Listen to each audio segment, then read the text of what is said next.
I recently met a man named Ruben Chato. He is an American Indian, a Navy war veteran, and an artist here in San Diego.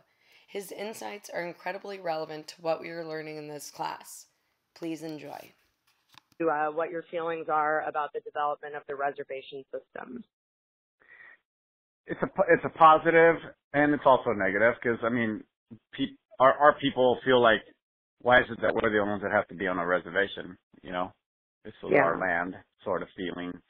But there is a positive side to it too, where we are unique to the whole world. We're the only ones that have a reservation system.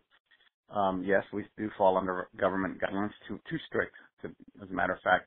But over the years, we've learned to adapt and become business-minded people and incorporate not just casinos, but other things that we do. We give so much back to the communities with everything that the system, the way we look at it is we're just trying to do things that are better for our people. We want to give our people the things, our kids in the future that we never had. A lot of people don't realize my parents, my grandparents, they didn't even have running water on the reservation. Wow. There's no such thing as a sewage system. So a lot of people don't realize the adversities that my people had to go through to have what they have now. So a lot of people look at us now like, oh, wow, they have a casino. They're all getting a big check every month. And I'm like, well, your ancestors came here and stuck a stake in the land and said, this is my land. And they've made money, millions off the oil rights, off the mineral rights, off oceanfront properties when it wasn't theirs to take. So it's a pretty tough way to look at it. But yes, okay, now we're on the reservation system. We've been there for a long time and probably always will be. But we're looking at it as how do we improve the quality of life for our people and the future of our people, especially our children and our grandchildren. What can we do current day to give them a better way of life in the future, not just through education, but through unity with other people? Because it's such a painful thing to be an American Indian and to just try to have in your heart unity with everyone else. Yeah, because there is that kind of implied separation. That's interesting. So when I say bison herds, like what are the feelings that strikes in you automatically? Well, in the late 1800s, there was only 600 buffalo left that they could count.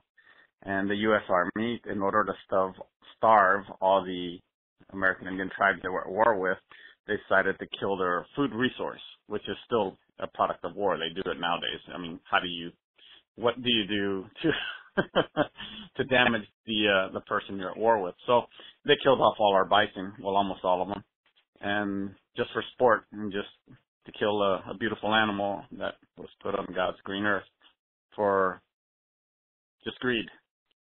All this was for greed. They wanted all the land. They wanted everything, and that's just the way our government was. Unfortunately, the bison paid the price. So being an artist, I do warrior bone knives out of buffalo bones from bison that my elders will bless and clean for me, and then they send them to me, and that's my way of giving back. Talk a little bit about your military service. I joined the military to kind of get away from everything that I was going through in my childhood. So for me, I wanted the biggest and best challenge there was. So I went to work for the Naval Special Warfare Community. I was injured trying to be a Navy SEAL, so the SEALs have a special boat unit program.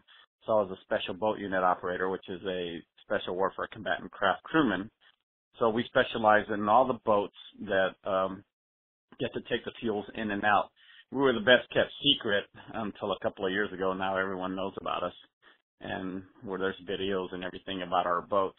So that's what I did for 11 years, and I was medically discharged from traumatic brain injury.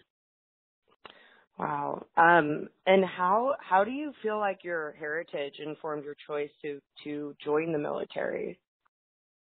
Well, I come from a warrior tribe, so a warrior goes where the best fight is. And you didn't think about any of the clashes that your people had with the American Army, that didn't impact your decision at all to enlist yourself in it? Not at all, because I feel it's your life. You get one shot at this. You live it your way, not by somebody else's lead. I don't live my life by anyone else's lead. I don't let anyone lead me to do what I want. So you don't hold any grudges? I live it my way. It doesn't matter what they think. The only thing that matters to me is how I live my life. Well, I think that's a really good thing to live by. And then just lastly, how you stay attached currently to your ancestral roots. It is the biggest part of me, and I express it through my artwork, through the book that I'm writing, my creativity. It is my way of giving back to make sure that people like my grandfather and my ancestors are never forgotten. My grandfather told me something very beautiful once. He said, "You are living proof that I existed."